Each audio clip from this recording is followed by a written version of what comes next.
وہ ملامتی بزرگوں میں سے تھے، اور مداریہ خاندان کے ایک بزرگ تھے، مٹھو شاہ ان کا نام تھا، اور وہ جٹا دھاری کہلاتے تھے۔ جٹا دھاری کا مقصد یہ ہے کہ بڑی بڑی زلفیں جن کی ہوتی ہیں، ان کے بال اتنے لمبے تھے کہ وہ تقریباً خود میاں صاحب فرماتے تھے کہ 6.5 فٹ کے جوان تھے، اور ان کی جو بال تھے جب وہ کھولتے تھے تو ان کے قد سے بھی 2-3 فٹ لمبے تھے، تو وہ اپنے بالوں کی پگ باندھتے تھے۔ اور ان کا طریقہ کار یہ تھا کہ وہ راجستھان کے رہنے والے تھے، اور مکھن پور وہ اپنے علاقے سے پیدل جایا کرتے تھے ننگے پیر۔ بڑے ذاکر تھے اور بڑی سخت ریاضتیں کی تھی انہوں نے۔ تو ان کا واقعہ ایسا تھا کہ محفل ہو رہی تھی ایک، تو لوگوں نے ان سے یہ کہا کہ حضور آپ اب بہت ضعیف ہو چکے ہیں، تو آپ کوئی اپنا جانشین ایسا مقرر کر دیں تاکہ جو ہے وہ درس و تدریس کرے لوگوں کو۔ اب چونکہ آپ بولتے بھی بہت اس سے ہیں، کمزوری ہے آپ کو نکات کے ساتھ، تو لہٰذا آپ جو ہیں وہ کر دیں۔ تو فرمایا اچھا کر دیتے ہیں۔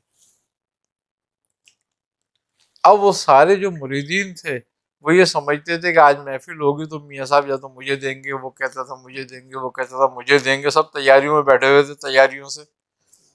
تو آپ محفل میں بیٹھے ہوئے تھے، قوال اپنے قوالیاں ہو رہی تھیں، تو ایک شخص جو تھا اس کے ہاتھ میں شراب کی بوتل، اور وہ جھومتا ہوا آن کے قوالوں کے پاس بیٹھ گیا اور ان سے واہ واہ واہ واہ قوالی کرنے لگا۔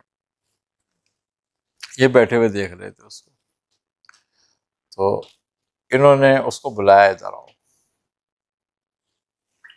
وہ آیا، کہ یہ کیا ہے تمہارے ہاتھ میں؟ اس نے کہا جی شراب ہے۔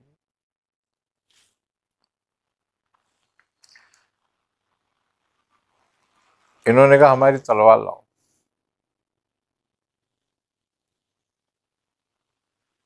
تو مداری خاندان میں اکثر جو ہے بزرگ وہ جو پڑھتے ہیں، کیا نام ہے اس کا، تکبیر اشکان، تو وہ تلوار ہاتھ میں لے کے پڑھتے ہیں۔ تو وہ جہادی کچھ ایسے کلمات ہیں دعائی، وہ جیسے دشمن کے سامنے کھڑے ہوں۔ تو وہ اب ہوا کیا کہ وہ تلوار منگا لی انہوں نے اور رکھ لی، اس سے کہنے لگے تو اس سے توبہ کر لے۔ اس نے کہا نہیں، میں توبہ نہیں کروں گا۔ کہنے لگے نہیں کرے گا؟ نہیں کروں گا۔ بولے اللہ تجھے بڑا عذاب دے گا۔ انہوں نے کہا دے بھلے، لیکن یہ میرا شوق ہے، میں اس سے توبہ نہیں کروں گا۔ آپ نے فرمایا کم بخت کفر کرتا ہے، یہ کہہ کے آپ نے تلوار اٹھائی، مارے تو سر ہو گیا۔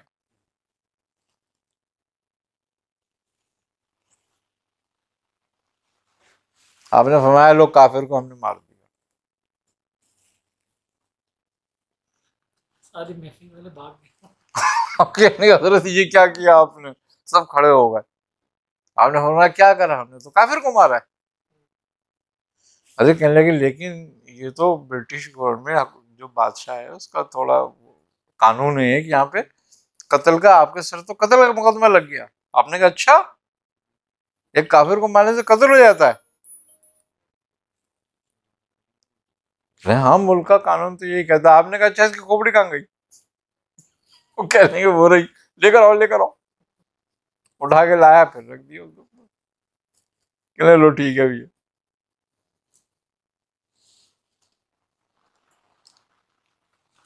آپ نے فرمایا کہ یہ ہمارا جانشین ہوگا۔ کیوں؟ کہ ہم نے کافر کو مار دیا۔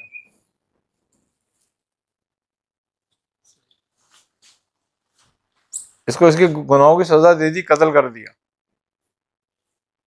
اب یہ ہمارا جانشین ہوگا۔ اس کے بعد ان کے بارے میں ہے کہ وہ 50 سال زندہ رہے وہ صاحب، اور انہوں نے بڑا زبردست سلسلہ چلایا اپنی نعمت دے کر۔ تو بزرگوں کے واقعات ہیں یہ، اب ان کی رمز وہی جانے، لیکن وہ بھی ملامتی گروہ میں سے تھے، اور لوگ ان کے آس پاس کے لوگ ان کو اچھا نہیں سمجھتے تھے۔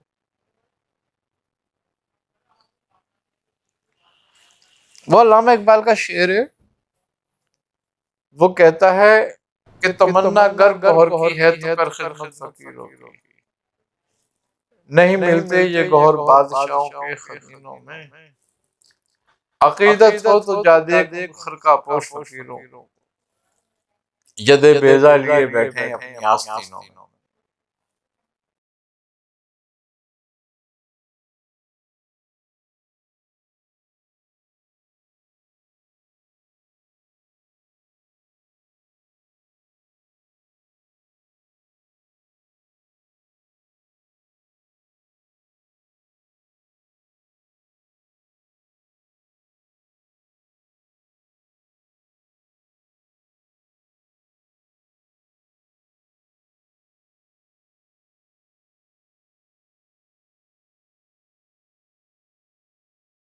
اس وقت ہم مرکزی خانقاہ طارق جہانگیری انٹرنیشنل نارتھ کراچی پاکستان میں ولی کامل شیخ المشائخ حکیم صوفی شیخ طارق احمد شاہ عارف عثمانی حسنی قادری سہروردی چشتی قلندری ابوالعلا جہانگیری شتاری مدارمی شاذلی دعوت برکات القدسیہ کی بارگاہ میں موجود ہیں۔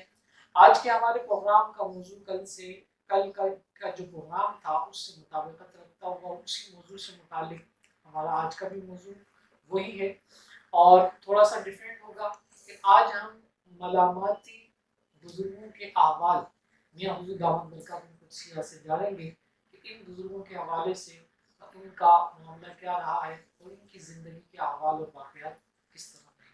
السلام علیکم۔ وعلیکم السلام۔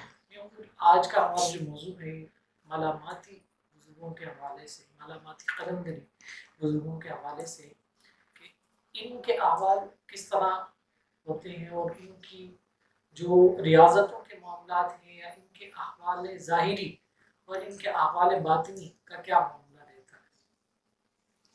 بسم اللہ الرحمن الرحیم۔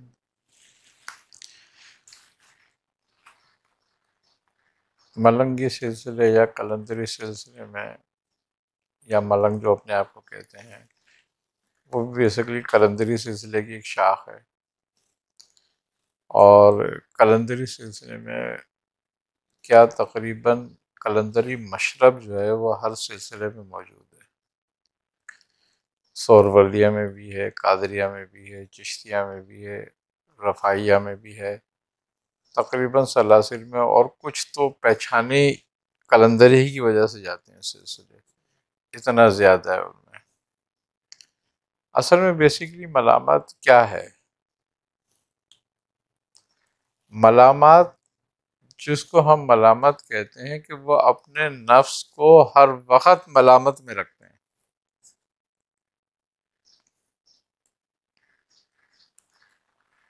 اور ہر وقت ملامت میں رکھنے سے مراد ان کی یہ ہوتی ہے کہ ان کے نفس میں ریا، تکبر، حسد، بغض، کینہ جگہ نہ بنانے پائے، زینت اور آرائش جگہ نہ بنانے پائے۔ بیسیکلی ہم جو بھی کچھ دنیاوی معاملات اور دنیا کی علتوں میں مبتلا ہوتے ہیں، خسائل رذیلہ میں، خسائل رذیلہ میں مبتلا ہونے سے جو ہے ہمارا مقصد وہ یہ ہوتا ہے کہ ہم دنیا میں عزت والے کہلائیں، ہم دنیا میں مال و اسباب والے کہلائیں، لوگ ہمیں جھک کے سلام کریں، لوگ ہماری عزت کے، ہماری شان و شوکت کے گن گائیں۔ تو اب جب ہم یہ چاہتے ہیں، دنیا حاصل کرنا چاہتے ہیں، تو پھر ہمیں اپنے مد مقابل سے آٹومیٹک حسد پیدا ہو جاتی ہے، آٹومیٹک بغض پیدا ہو جاتا ہے۔ پھر ہم اس سے آگے بڑھنے کے لیے پھر وہ تمام خسائل رذیلہ اپناتے ہیں اور استعمال کرتے ہیں، اور تمام حدوں کو پار کرتے ہیں کہ ہم نے اپنے آپ کو اس سے زیادہ عزت والا دکھانا ہے لوگوں کو. تو ملامتی گروہ جو ہے وہ اس چیز سے پاک ہوتا ہے.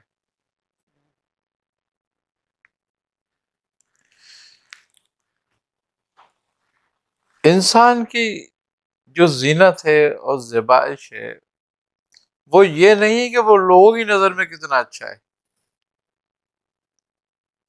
اصل بات یہ ہے کہ وہ اپنے رب کی نظر میں کتنا ہے.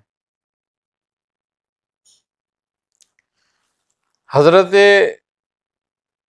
خواجہ اویس کرنی رضی اللہ تعالیٰ عنہ کی حالت کیا تھی؟ حالت ظاہری حالت ظاہر آپ کی یہ تھی کہ آپ کے جسم پہ ایک کپڑا ہوا کرتا تھا اور آپ کرن میں جو ہے اونٹوں کی نگہبانی پہ تھے.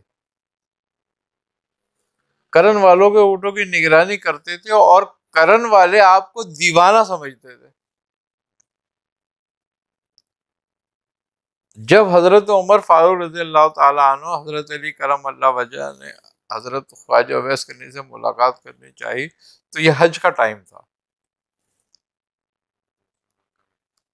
تو آپ حضرت عمر فاروق رضی اللہ تعالیٰ عنہ اس وقت امیر المومنین تھے، امیر تھے وہاں پہ حج پہ. تو آپ نے فرمایا کہ جتنے بھی کرن والے ہیں سب کھڑے ہو جائیں. کرن والے سب کھڑے ہو گئے. پھر آپ نے فرمایا کہ کرن والے بیٹھ جائیں اور بنو قیسی ایسے آپ کے قبیلے کا نام تھا کچھ، وہ لوگ کھڑے ہو جائیں. وہ کھڑے ہو گئے. تو آپ نے ان سے سوال کیا کہ ایک بات بتاؤ، تم کسی اویس نام کے آدمی کو جانتے ہو؟ تو انہوں نے کہا کہ ہاں اے امیر المومنین ہم جانتے ہیں. آپ نے فرمایا کہ یہ بتاؤ کہ وہ کہاں ہوگا؟ انہوں نے کہا حضرت اس کا کیا کریں گے، آپ تو دیوانہ آدمی ہے اور وہ ابھی بھی ہمارے ساتھ آیا ہے. آپ نے فرمایا وہ کہاں ہے؟ اس نے کہا وہ ہمارے اونٹوں کی نگرانی کر رہا ہوگا. جی گروہ کون سا ہے؟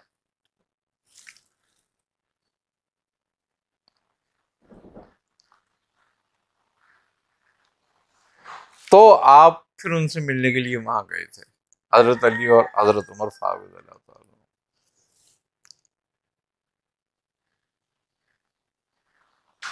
تو آپ کے پاس اوڑھنے کے لیے کپڑا بھی نہیں ہوتا تھا،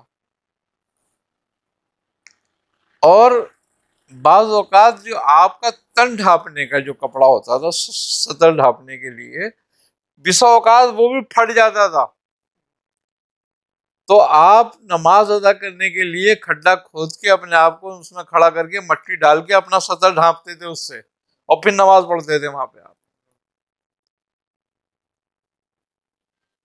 یہ ملامتی گروہ کے سردار تھے. اب ملامتی گروہ میں جو ہے دو حصے ہو گئے. ایک وہ حصہ ہے جو اصل ملامتی ہے، ایک وہ حصہ ہے جو بے شرع ہے، جو شریعت کو ترک کر کے ملامت کہتا ہے. جو اصل ملامتی وہ شریعت کو ترک نہیں کرتے لیکن اپنے نفس کو ملامت میں رکھتے ہیں تاکہ لوگ ان کو برا سمجھ کے ان کے نزدیک نہ آئے اور ان سے کم معاملہ کریں، اس لیے تاکہ ان کا رجوع اپنے رب سے رہے زیادہ سے زیادہ، اور وہ مخلوق کے معاملات میں نہ پھنسیں. اچھا اب رہ گئی مخلوق کو رشد و ہدایت کی بات. تو وہی ملامتی گروہ کمال پہ پہنچ کر رشد و ہدایت بھی کرتا ہے پھر، لیکن وہ جب تک اپنے کمال کو نہیں پہنچ جاتے وہ اسی حالت میں رہتے ہیں.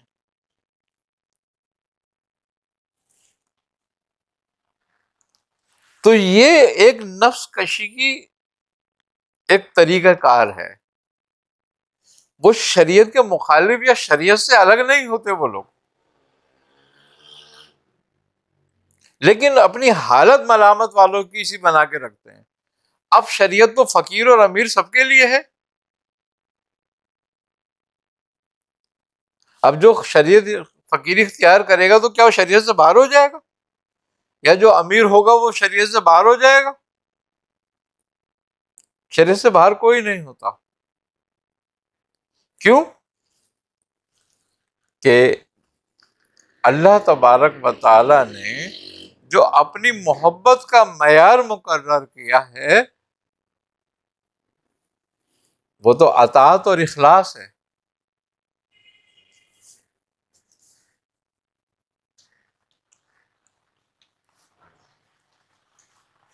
آپ امام غزالی رحمۃ اللہ علیہ فرماتے ہیں کہ تمام اہل جہاں مردہ ہیں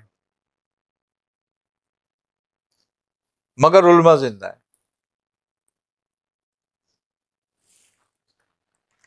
اور تمام اہل علم سوئے ہوئے ہیں مگر عمل والے جاگ رہے ہیں.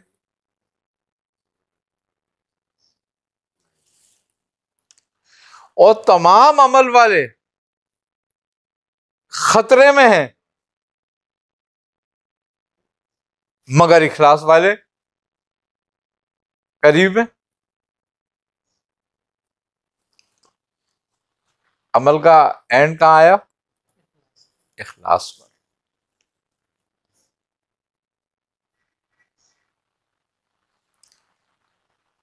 پھر کہتے ہیں کہ تمام اخلاص والے خاموش ہیں. صوفیہ کہتے ہیں اخلاص والے خاموش ہیں.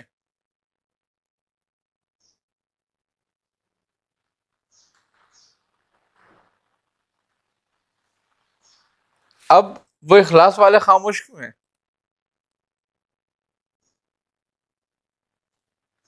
اس لیے کہ وہ اپنے رب سے محو گفتگو ہیں، تو ان کی زبان خلق کے لیے خاموش ہے. پھر جو لوگ اخلاص والے ہیں اب ان میں اہل ملامت بھی ہیں اور اہل شریعت بھی ہیں، لیکن اہل شرع ہونا آسان کام ہے، اہل ملامت ہونا بہت مشکل کام ہے. یہ قلندروں کا کام ہے. کہتے ہیں بزرگ یہ مردوں کا کام ہے.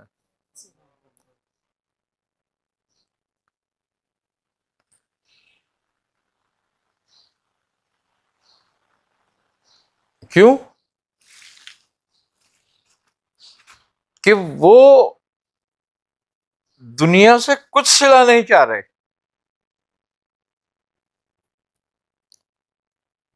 اور ان کا کمال یہ ہے کہ وہ رب سے صلہ نہیں چاہتے، رب سے رب کو چاہتے ہیں.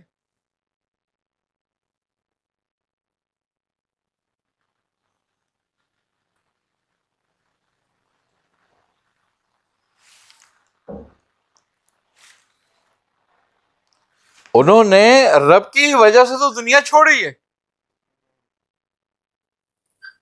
اہل ملامت ہوئے ہیں، سب کچھ ترک کیا ہے. خوبی کی بات یہ ہے کہ تصوف کا جو تا ہے اس کی 4 منازل ہیں. پہلی منزل اس کی توبہ ہے. اب تم توبہ گناہ سے کرتے ہو، ہے نا؟ یہ بات توبہ تو یہی ہے نا، گناہ سے کی جاتی ہے. یہ اہل شرع کی توبہ ہے کہ گناہ سے توبہ کرو. لیکن اہل ملامات قلندر اور صوفیہ کی جو توبہ ہے وہ غیر حق سے ہے.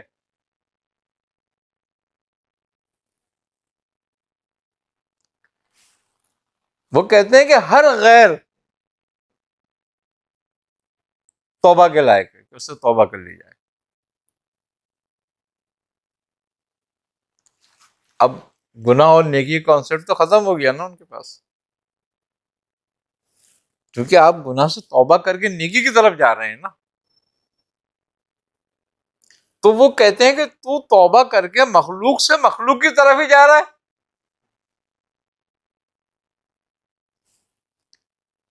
اور تیرا حاصل مقصد بھی مخلوق ہی ہے، یعنی کہ جنت۔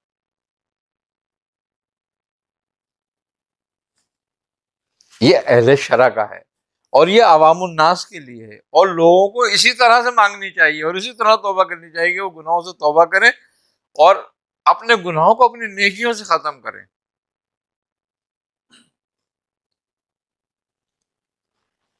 کیونکہ طلب میں ہر کا درجہ الگ الگ ہے۔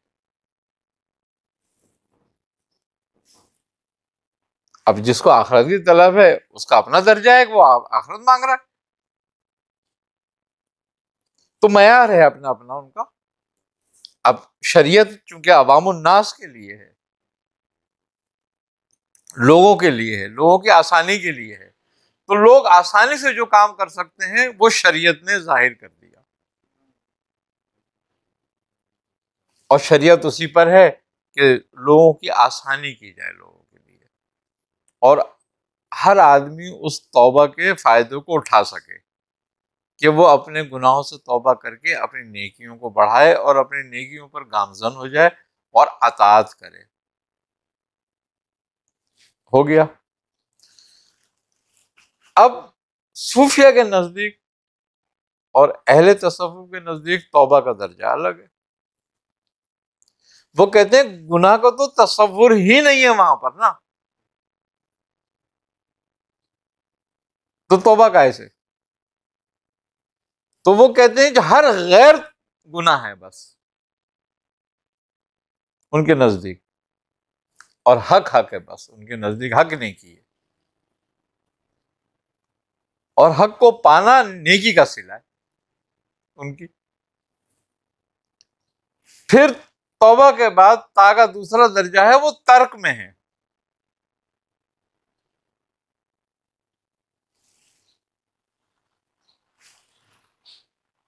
اب اس نے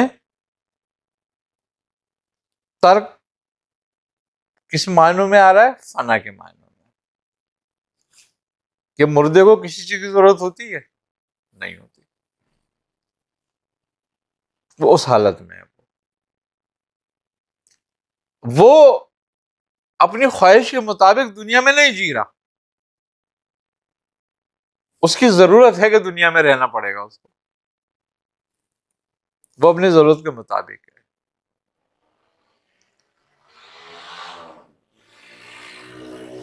اس کا مقصد دنیا ہے نہیں،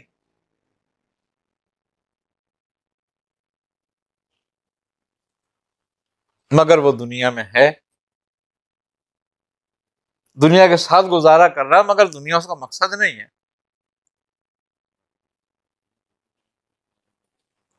تو ترک ہے۔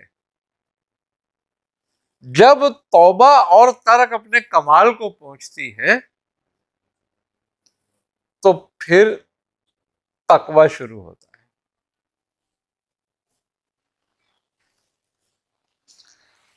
اور تقوی کے ساتھ پھر توکل ہے کہ تو اپنے سارے دروازے بند کر دے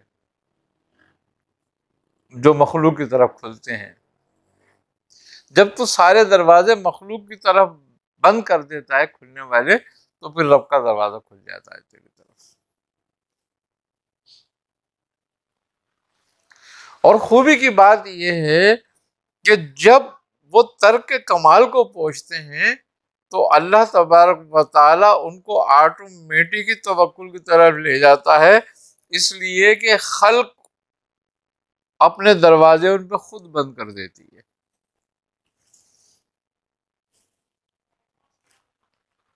اور جب خلق اپنے دروازے ان پہ خود بند کر دیتی ہے تو رب، اس کا مطلب یہ ہوتا ہے کہ ان کا ذمہ رب لے لیتا ہے،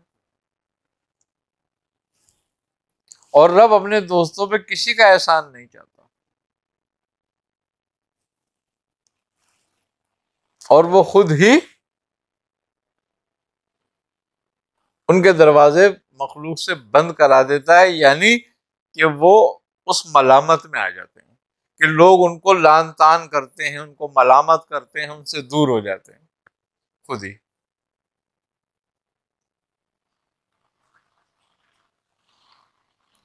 اور جب یہ سب پیدا ہو جاتی ہیں باتیں، تب ان میں تقویٰ پیدا ہوتا ہے۔ تقویٰ کیا ہے؟ کہ خدا کے خوف کسی وقت کسی کا خوف نہ رہے، اور خدا سے امید کے سوا کسی سے امید نہ رہے۔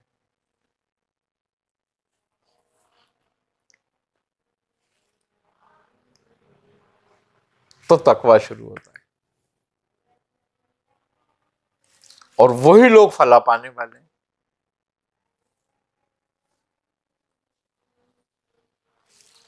تو اہل ملامات جو ہوتے ہیں ان کا مقصد یہ نہیں ہوتا کہ وہ دنیا سے نفرت کرتے ہیں،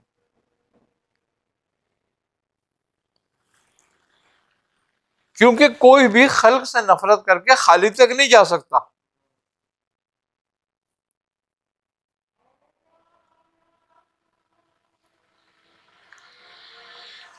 ان کا مقصد یہ ہوتا ہے کہ ہم خلق سے دور اس لیے ہوتے ہیں کہ ہماری وجہ سے خلق کو کوئی تکلیف، کوئی نقصان نہ ہو۔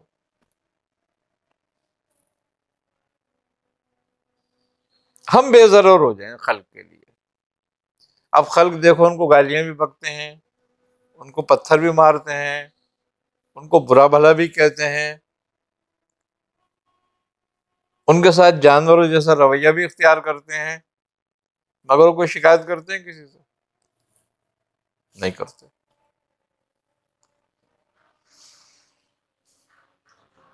دیکھو کمال بات یہ ہے،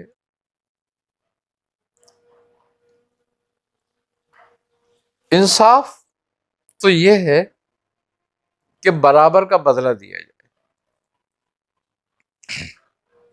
یعنی کہ کسی نے اگر تمہارے ایک تھپڑ مار دیا تو تم اسے ایک تھپڑ مار دو، یہ انصاف ہے، احسن ہے،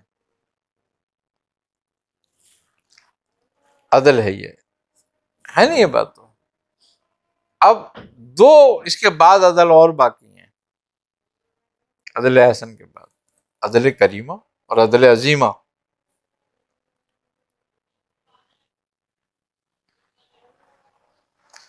عدل کریمہ یہ ہے کہ اس نے اگر تیرے تھپڑ مار دیا تو اپنی خطا سمجھ کے اس کو معاف کر دے، اور اس سے کوئی بدلہ نہ رکھ، اور اس کے دل میں کوئی برائی نہ رکھ اپنی طرف سے اس کے دل میں۔ یہ عدل کریمہ ہے۔ عدل عظیمہ یہ ہے کہ تو اس کو معاف بھی کر دے اور اس کو انعام بھی دے دے۔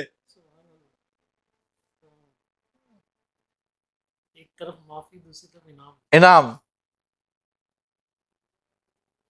یہ ہوتا ہے ملامتی لوگوں کے پاس، کہ وہ دھتکارتے ہیں، بھگاتے ہیں، برا بھلا کہتے ہیں، پھر وہ دعائیں دیتے ہیں، ان کو دعائیں دیتے ہوئے چلے جاتے ہیں، انعام بھی ہوتے ہیں ساتھ میں دیتے ہیں۔ تو یہ ہر آدمی کی طاقت ہے؟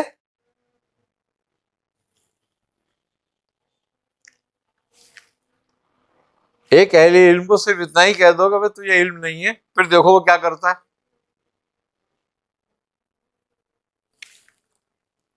اسے برداشت ہوتی ہے کہ مجھے کہہ دیا کہ میرے پاس علم نہیں ہے،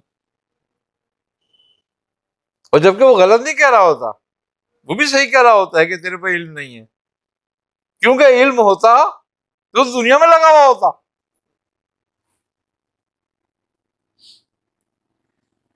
علم صرف علم وہ ہے جو تجھے تیرے رب کی پہچان کرا دے، نہیں تو کوئی علم نہیں ہے پھر۔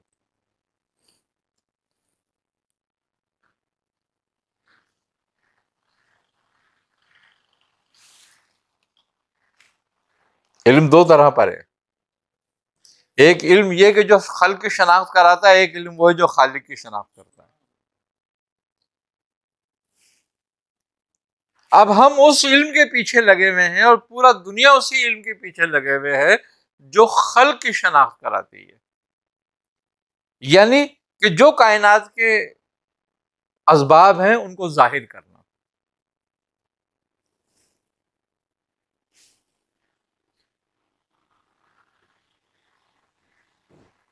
اور پھر اس کو ظاہر کرنے کے بعد پھر ہم مخلوق سے محبت میں اتنے گم ہو جاتے ہیں کہ ہم خالق کو بھول جاتے ہیں۔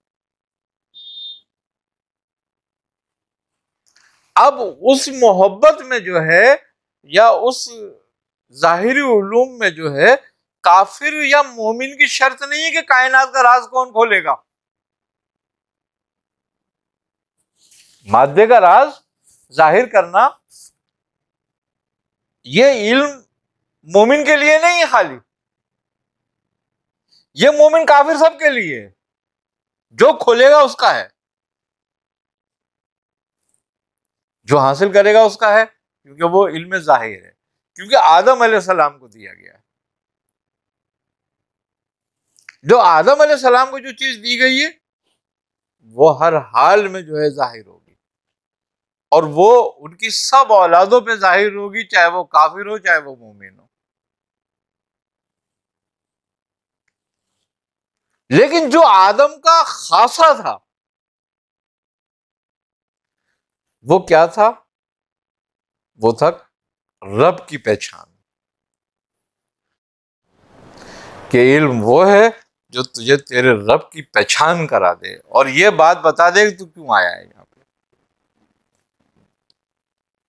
اب وہ جو ہے دو حصوں کے معاملے ہیں اس کے، وہ کسی شاعر نے بڑی اچھی بات کری ہے، وہ کہتا ہے کہ اللہ اگر توفیق نہ دے انسان کے بس کا کام نہیں، فیضان محبت عام صحیح عرفان محبت عام نہیں۔ جو کائنات کے اسری علوم ہیں، جو کچھ ظاہر ہو رہا ہے کائنات میں، جو سائنس کہہ رہی ہے، جو علماء کہہ رہے ہیں، جو کچھ ظاہر سامنے ہو رہا ہے وہ تمام کا تمام فیضان محبت ہے،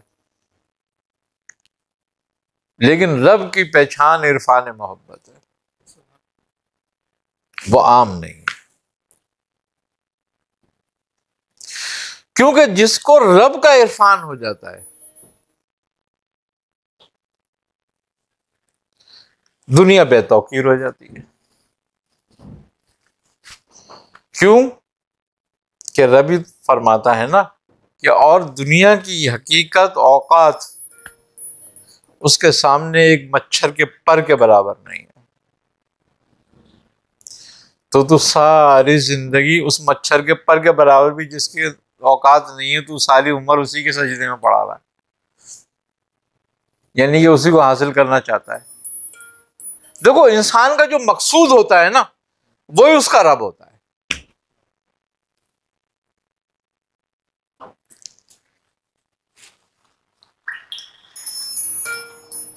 اہل اللہ کہتے ہیں کہ لا مقصود الا اللہ، لیکن اہل دنیا تو نہیں کہتے یہ بات، وہ تو کہتے ہیں لا مقصود فی الدنیا، صرف دنیا، اور لا مطلوب الدنیا، لا موجود الدنیا، یعنی کہ دنیا کے سوا کچھ موجود نہیں، دنیا کے سوا کچھ مطلب نہیں، دنیا کے سوا کچھ مقصد نہیں۔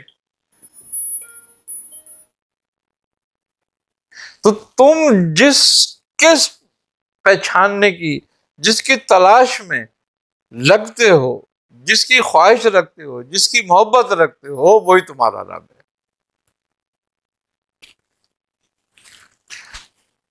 تو اس کا مطلب ہے کہ اہل علم نے پہچانا یا اہل ملامت نے پہچانا؟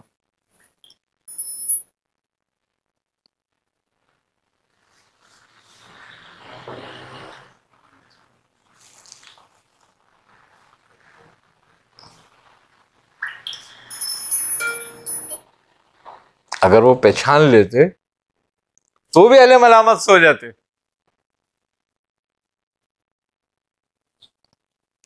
العلم حجاب الاکبر کیوں کہا گیا ہے؟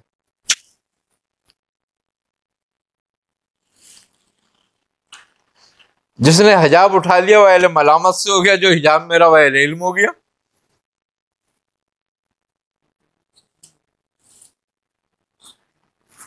کیوں کہ ایک کے پاس تعویل ہے، دلیل ہے، اور ایک کے پاس یقین ہے. بس جس کے پاس یقین ہے وہ کامیاب ہو گیا، جس کے پاس دلیل ہے وہ ناکام ہو گیا. اگر ساری دنیا کا علم رکھ کے بھی تو نے رب کو نہ پا سکا تو تیرا علم کس کام کا رہا؟ اور جس نے صرف اللہ کہہ کر اللہ کو پہچان لیا وہی ظالم ہو گیا اصل تو.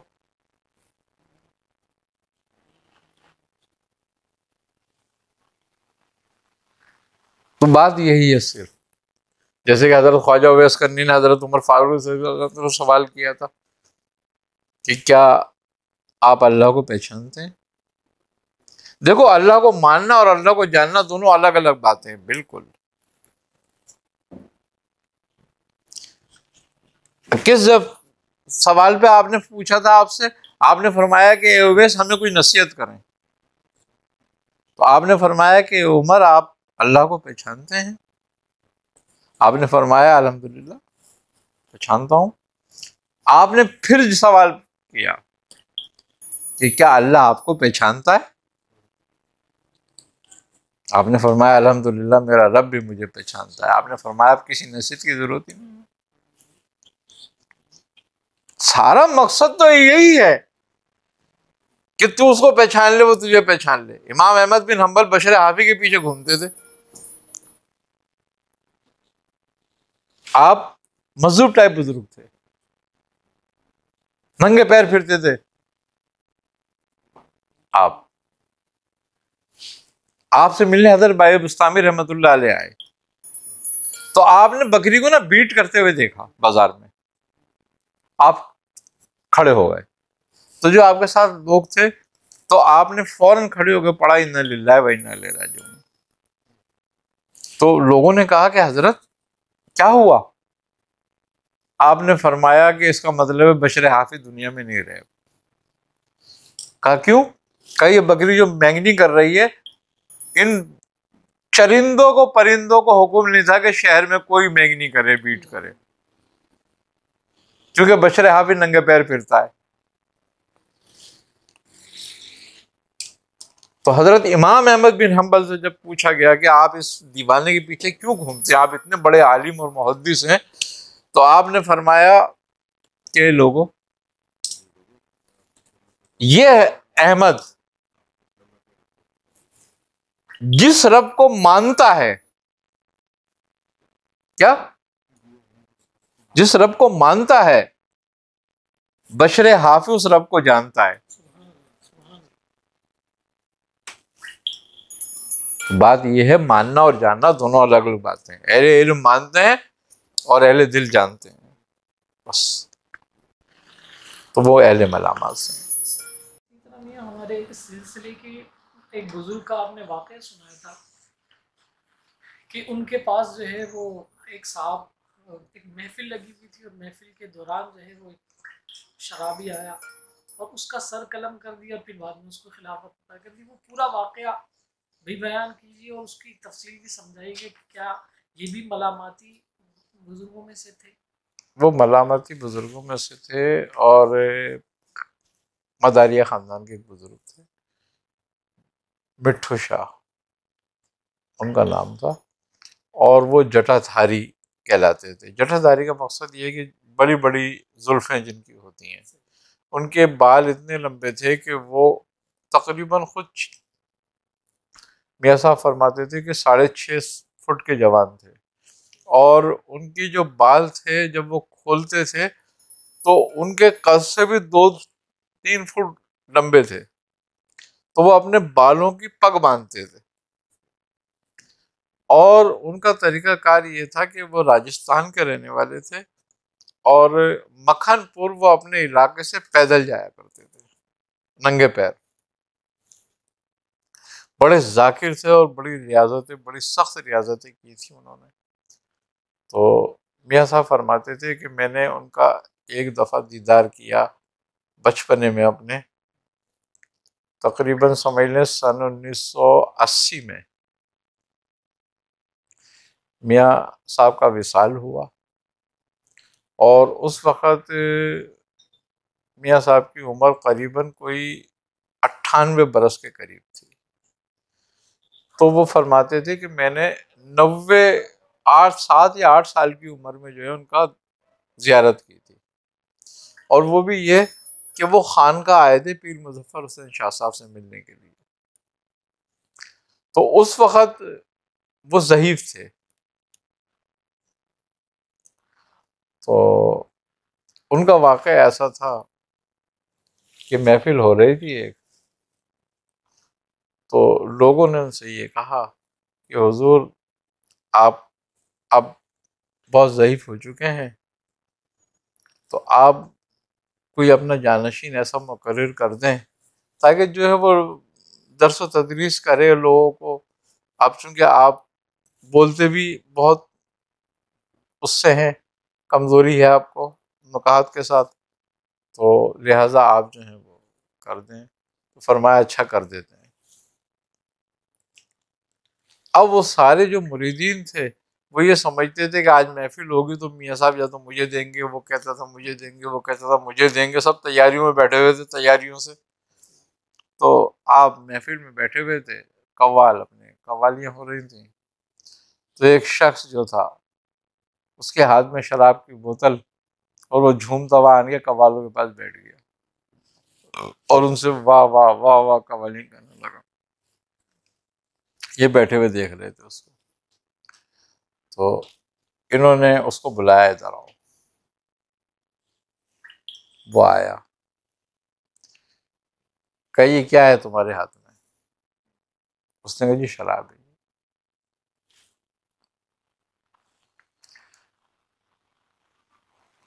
انہوں نے کہا ہماری تلوار لاؤ۔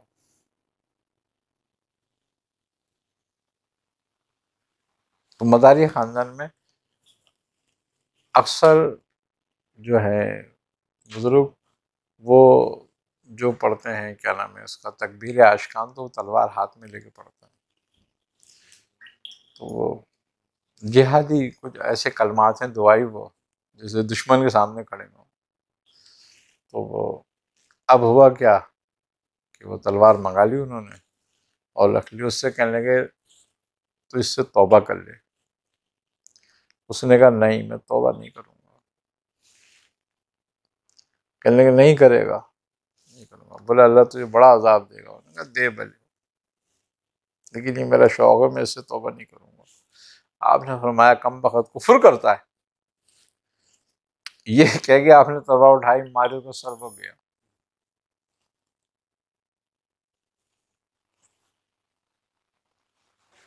آپ نے فرمایا لوگ کافر کو ہم نے مار دیا، ساری محفل والے بھاگ گئے۔ کہنے حضرت یہ کیا کیا آپ نے؟ سب کھڑے ہو گئے۔ آپ نے فرمایا کیا کرا ہم نے؟ تو کافر کو مارا ہے۔ ارے کہنے لگے لیکن یہ تو برٹش گورنمنٹ جو بادشاہ ہے اس کا تھوڑا قانون ہے کہ یہاں پہ قتل کا، آپ کے سر تو قتل کا مقدمہ لگ گیا۔ آپ نے کہا اچھا ایک کافر کو مارنے سے قتل ہو جاتا ہے؟ ہاں ملک کا قانون تو یہی کہتا ہے۔ آپ نے کہا اچھا اس کی کھوپڑی کہاں گئی؟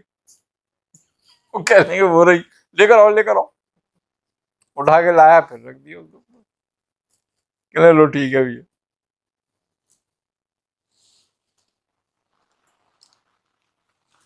آپ نے فرمایا یہ ہمارا جانشین ہوگا، کیوں کہ ہم نے کافر کو مار دیا۔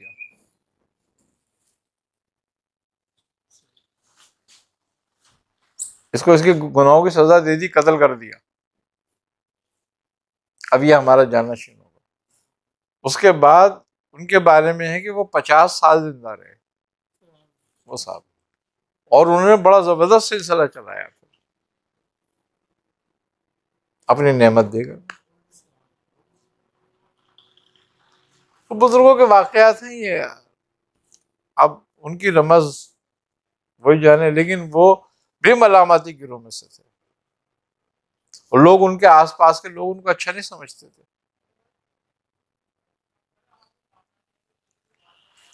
وہ علامہ اقبال کا شعر ہے، وہ کہتا ہے کہ تمنا گر گوہر کی ہے تو کر خدمت فقیروں کی، نہیں ملتے یہ گوہر بادشاہوں کے خزینوں میں، عقیدت ہو تو جا دیکھ ان خرقہ پوش فقیروں کو، ید بیضا لیے بیٹھے ہیں اپنی آستینوں میں۔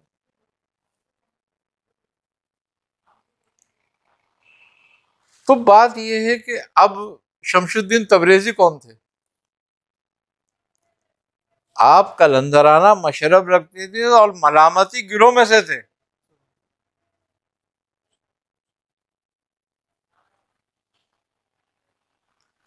سلسلہ کبروہی رکھتے تھے آپ۔ حضرت نجم الدین کبرا قلندر رحمۃ اللہ علیہ بھی قلندری مشرب رکھتے تھے۔ آپ اپنے وقت میں اتنے کمال کے بزرگ تھے کہ آپ کا اور حضرت سرکار شیخ عبد القادر جیلانی کا زمانہ ایک ہی ہے قریب قریب۔ آپ اپنے جیسے 70 لوگ اپنے ساتھ ہمیشہ رکھتے تھے، 70 لوگ ہمیشہ رکھتے تھے آپ اپنے جیسے۔ تو آپ کے خلیفت حضرت بابا کمال خنجدی رحمۃ اللہ علیہ، ان کے خلیفت حضرت شمس الدین تبریزی رحمۃ اللہ علیہ، یہ بھی قلندری اور ملامتی مشرب رکھنے والے تھے۔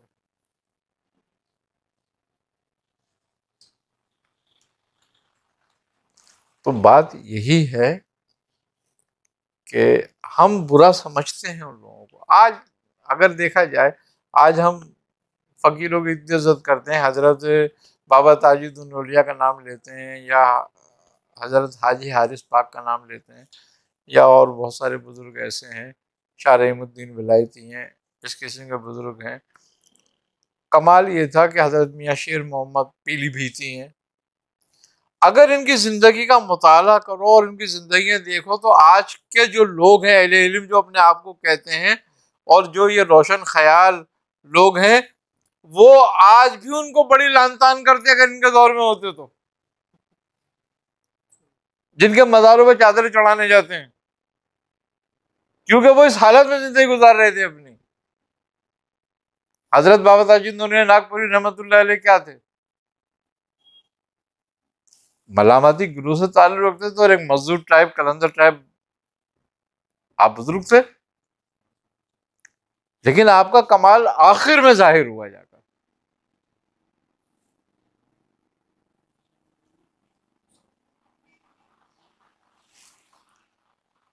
تو بات یہ ہے کہ اس تک جانے کے لیے نا ظاہری علم کو مفقود کرنا پڑتا ہے، باطن کے علم کو کھولنا پڑتا ہے، دماغ کو بند کرنا پڑتا ہے، دل کو کھولنا پڑتا ہے، ورنہ دماغ دلیلیں لاتا ہے، بہانے بناتا ہے، اور دل چونکہ مرکز تجلیات الہیہ ہے، وہ اسی کو چاہتا ہے۔ دماغ چونکہ منبع جو ہے اس پہ شیطان کا ہاتھ ہوتا ہے، شیطان ہمیشہ دماغ پہ قبضہ کر سکتا ہے، دل پہ نہیں کر سکتا کسی کے۔ کیوں کہا اس نے کہ تم میرے بندوں کو کچھ نہیں کر سکتا، اور اس نے بھی یہ کہا کہ تیرے بندوں میں میرا بس نہیں چلتا۔ کیوں نہیں چلتا؟ کہ وہ اہل دل ہیں، میرا بس تو اہل دماغ پہ چلتا ہے۔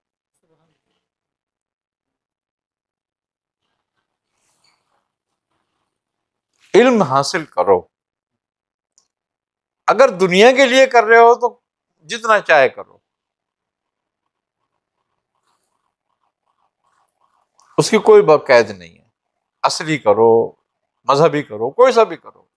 اگر دنیا ہی کمانا ہے تو کوئی مقصد نہیں ہے، پھر تو جتنا چاہے علم حاصل کر لو، اور اگر رب کے لیے کرنا ہے تو اتنا ہی کافی ہے کہ تو اپنے رب کو پہچان لے، جس علم سے وہ اتنا کافی ہے تیرے لیے، اس سے زیادہ کی تجھے ضرورت نہیں ہے، کیونکہ اس سے زیادہ میں تو فساد میں پیدا ہو جائے گا۔ اور اگر تو نے حاصل کر لیا ہے اتنا علم، اور اب تیرا دل چاہتا ہے رب کی طرف،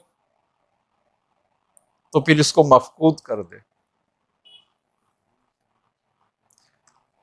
حضرت شیخ ابوالحسن شاذلی رحمۃ اللہ علیہ جب مرید ہونے گئے تو آپ کے شیخ نے فرمایا کہ جاؤ وضو کر کے آؤ۔ آپ کے شیخ جو تھے حضرت عبدالسلام ابن مشیش، وہ بھی قلندرانہ مشورے رکھتے تھے، بالکل الگ تھلگ رہتے تھے غار میں. تو آپ وضو کر کے گئے، آپ نے فرمایا کہ اے ابوالحسن آ گئے؟ بولے ہاں. بولے وضو نہیں کرا؟ آپ نے کہا حضرت کیا ہے؟ نہیں وضو نہیں ہوا، جاؤ کر کے آؤ. پھر گئے، 3 دفعہ بھیجا واپس. تیسری دفعہ جب آئے تو یہ سوچنے لگے بیٹھ کے کہ میں چشمے پہ کیسے وضو کروں، کیا کروں. جو شریعت نے مجھے سکھایا ہے، جو کچھ میں نے سیکھا اور پڑھا ہے وضو کے متعلق، تو میں نے تو بالکل ٹھیک کیا ہے، یہ کون سا وضو کرانا چاہتے ہیں مجھ سے. پھر آپ کے سوچ میں دماغ میں آئی، آپ نے حضرت عبدالسلام ابن مشیش نے تھوڑی توجہ فرمائی آپ کے وہ قلب پہ، تو دماغ میں آئی کہ بھئی میں اپنا تمام علم دھوتا ہوں، سب کچھ صاف کرتا ہوں، جو کچھ میں نے سیکھا اس کو یہاں دھو کے جا رہا ہوں آج. جب آپ اوپر گئے، آپ نے دیکھا ہاں تم نے وضو کیا، آؤ. بیعت کیا اور علم لدنی منتقل کر دیا. فرمایا کہ بھرے برتن میں کون کیا ڈالے گا جب تک برتن خالی نہ ہو. خالی ہوا، ہم نے ڈال دیا. تو بات کیا ہے یہ کہ اپنا وہ ان کے دماغ میں یہ تھا کہ میں اپنے وقت کا بہت بڑا فقیہ ہوں، لیکن جب تک یہ دماغ میں تھا تو تکبر کے ساتھ تھا نا. اور جس کے دل میں ذرہ برابر بھی تکبر ہوگا اس کو تو جنت کی بو نہیں لگے گی، تو رب کی بو کیسے لگ جائے گی. تو بات یہ ہے کہ علم تم میں تکبر لاتا ہے. تو جو علم تم میں تکبر لائے، زینت لائے،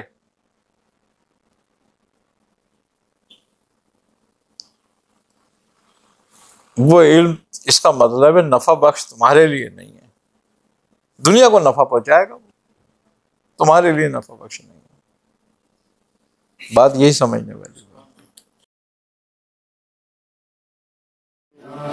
فیض کا دریا شاعر آپ تو ہے، میرے مرشد میرے آقا شاعر آپ تو ہے. تمہارے در پہ جو آیا خدا کو اس نے پہچانا، تمہارے در پہ جو آیا خدا کو اس نے پہچانا، خدا کو اس نے پہچانا. ہدایت کا صحیح رستہ شعارف آپ ہی تو ہے. فیض کا دریا شعارف آپ ہی